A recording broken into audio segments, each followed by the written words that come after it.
မိမိရဲ့ Gmail account password မေ့နေတဲ့သူများအတွက်မိမိရဲ့ Gmail account password ကိုဘယ်လိုမျိုးပြန်ကြည့်ရမလဲဆိုတဲ့နည်းလမ်းလေးကိုဒီနေ့ပြန်လည်မျှဝေပေးသွားမှာဖြစ်ပါတယ်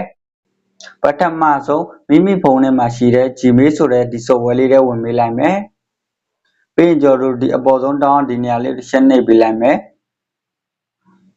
ပြီးရင်ကျွန်တော်တို့ဒီအောက်က Google account ဆိုတဲ့ထဲကိုဆက်ဝင်ပေးလိုက်မယ်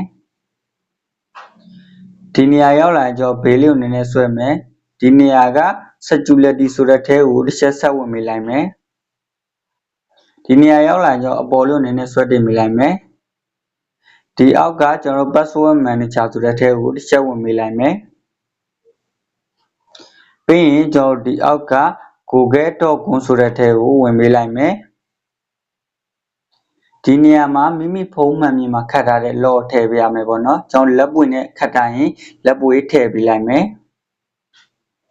ပြီးရင်ဒီနေရာရောက်လာပြီဆိုရင်ကျွန်တော်တို့ကိုယ့်ရဲ့ဖုန်းထဲမှာရှိတဲ့ Gmail account တွေရဲ့ password ကိုဒီတနေရာထဲမှာအကုန်လုံးကြည့်လို့ရတယ်ပေါ့နော်ဒါဆိုရင်ကိုကြည့်ချင်တဲ့ Gmail account ရဲ့ password ကိုဒီမျက်လုံးပုံစံလေးကိုနှိပ်ပြီးလိုက်ကြည့်လို့ရတယ်ပေါ့နော်ဒါဆိုရင်ကျွန်တော်ဗီဒီယိုလေးကမိတ်ဆွေတို့အတွက်အကျိုးရှိပြီးအသုံးတက်မယ်လို့ယုံကြည်ပါတယ်နောက်ထပ်မသိတဲ့သူငယ်ချင်းတွေသိရအောင်ကျွန်တော်ဗီဒီယိုလေးကို like and share ပြုလုပ်သွားပေးပါဦးအားလုံးကိုကျေးဇူးတင်ပါတယ်ခင်ဗျာ